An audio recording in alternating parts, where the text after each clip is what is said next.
गौतम बुद्ध और गरीब आदमी की कहानी। एक बार बुद्ध अपने शिष्यों के साथ चलते हुए एक गांव में आए। उन्होंने अपने शिष्यों के साथ कुछ दिनों के लिए गांव में रहने का फैसला किया। यह खबर गांव में आग की तरह फैल गई कि गौतम बुद्ध उनके गांव आए हैं। लोग बुद्ध को देखने आने लगे और वे अपनी समस्याओं का समाधान पूछने लगे। बुद्ध भी उन्हें उनकी समस्याओं के सभी समाधान दे रहे थे। इस बीच एक ग्रामीण ने बुद्ध से कहा, हे भगवान, हम सभी गांव में कड़ी मेहनत करके अपना जीवन यापन करते हैं और हम धन्यवाद करते हैं। उसने हमें जो कुछ भी दिया है उसके लिए सर्वशक्तिमान है।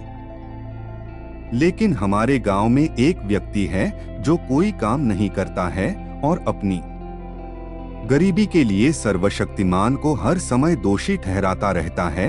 वह हमेशा भगवान को कोसता और गाली देता रहता है। अगर हम उसे रोकने की कोशिश करते हैं तो वह हमें भी गाली देना शुरू कर देता है। हमें समझ में नहीं आ रहा है कि क्या करें। बुद्ध मुस्कुराते हुए कहा, आप लोग कृपया उसे मेरे पास ले आओ। एक ग्रामीण ने कहा, तथागत, वह व्यक्ति बहुत कठोर है।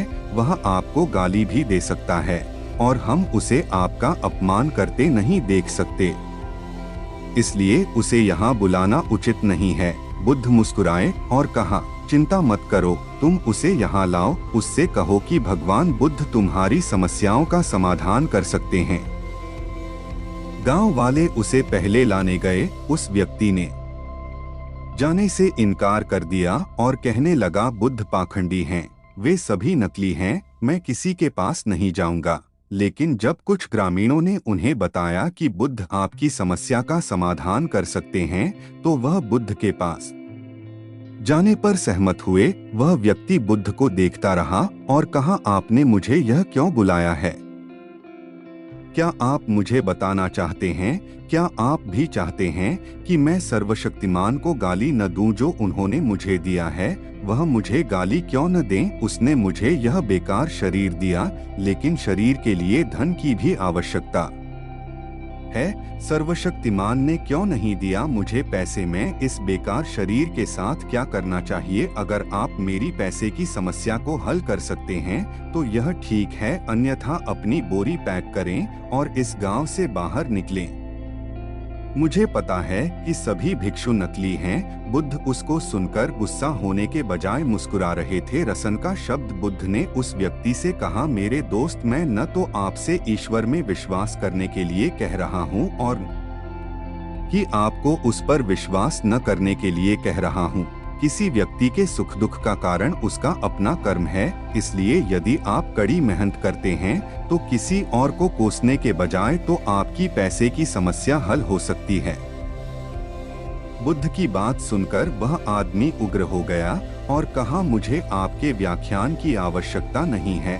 आप मुझे एक पाखंडी की तरह दिखते हैं। मैं यहाँ केवल पैसे की उम्मीद में आया था। मुझे बताओ कि क्या आप मेरी पैसे की समस्या को हल कर सकते हैं, अन्यथा जाओ यहाँ से। बुद्ध ने देखा कि यह व्यक्ति को समझ में नहीं आ रहा है। जैसे इस बुद्ध ने उस व्यक्ति से कहा, देखो दोस्त, मेरे पास पैसे नहीं हैं और नहीं मुझे किसी भी पैसे की जरूरत है, लेकिन हाँ, मैं एक राजा को जानता हूँ, मैं उससे पैसे ले सकता हूँ, लेकिन बदले में आप उस राजा को भी कुछ देना है। उस आदमी ने कहा कि मैं राजा को क्या दे सकता हूँ, मेरे पास उसे देने के लिए कुछ नहीं है। तो बुद्ध ने कहा, राजा का एक बेटा है जो जन्म से अंधा है। राजा के चिकित्सा सलाहकार ने कहा है कि अगर वे एक जीवित व्यक्ति की आंखें प्राप्त करें तो वे इलाज कर सकते हैं। राजा के बेटे की आंखें जरूरत है। अगर तुम अपनी दोनों आंखें राजा के बेटे को दे दो तो राजा तुम्हें तुम्हारे वजन के बराबर सोने के सिक्के देगा और फिर तुम इनसे अपना जीवन जी सकते हो। बाद में उस व्यक्ति ने क्रोधित होकर कहा कि तुम क्या कह रहे हो? मुझे अपनी आंखें देनी होंगी। मैं अपनी आंखें किसी को क्यों दूं? आदमी ने कहा, हाँ, मुझे पैसे की जरूरत है, लेकिन इसका मतलब यह नहीं है कि मैं पैसे के लिए अपनी आंखें बेचूंगा। अगर मेरे पास आंखें नहीं होंगी तो मैं पैसे का क्या करूंगा? बुद्ध ने कहा, ठीक है, अगर दोनों आंखें नहीं दे सकते तो कम से कम एक दे सकते हो। तुम्हारी एक आंख की भी मैं तुम्हें राजा से तुम्हारे वजन के बराबर सोने के सिक्के दिला सकता हूँ। उस आदमी ने कहा, क्या तुम पागल हो गए हो? मैं सोने के सिक्कों के बदले में अपनी एक आंख भी नहीं दूंगा। मेरी आंखें अनमोल हैं, मैं अपनी कीमती आंख कैसे बेच सकता हूँ? बुद्ध ने कहा, अगर आपको बदले में पैसे चाहिए तो राजा को आपको कुछ देना होगा। वह आदमी ने कहा, मेरी आंखें अनमोल हैं, आप कृपया इस मामले को छोड़ दें, मुझे पैसे की जरूरत नहीं है, मैं किसी भी कीमत पर अपनी आंखें बेचना नहीं चाहता। यह सुनकर बुद्ध ने कहा, मेरे प्यारे दोस्त, अभी कुछ क्षण पहले आप अपने शरीर को बेकार कह रहे थे, लेकिन अब आप कह रहे हैं कि आपकी आंखें कीमती हैं। आपकी आंखें आपके शरीर का एक छोटा सा हिस्सा हैं। अगर आपकी आंखें अनमोल हैं, तो आपका शरीर कैसे बेकार हो सकता है? गौतम बुद्ध के इन शब्दों को सुनकर उस व्यक्ति की आंखों में आंसू आ गए और वह गिर गया बुद्ध के पैर और रोने लगे।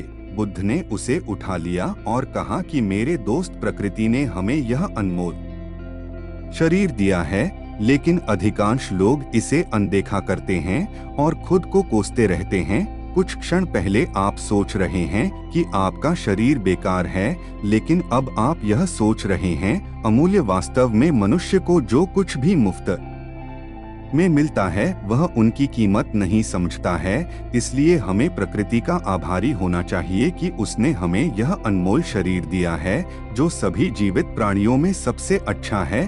खुद को कोसने की बजाय परमात्मा को धन्यवाद देना चाहिए कि आपको इतना खूबसूरत बनाया। आप विचार, दुनिया में बहुत से ऐसे लोग हैं जिनके पास आंखें तो है लेकिन देख नहीं सकते, लेकिन फिर भी वह परमात्मा को धन्यवाद देते हैं। आपके पास तो आंखें हैं, आपके पास तो सब कुछ है। प्रकृति ने जिसको जैसा बनाया है उसको खुद को स्वीकार करना चाहिए और उसके लिए परमात्मा को धन्यवाद देना चाहिए। आशा करता हूँ आपको इस कहानी से बहुत कुछ सीखने को मिला होगा। या कहानी अगर आपको अच्छा लगा हो तो अपने दोस्तों और मित्रों के साथ शेयर करें। धन्यवाद।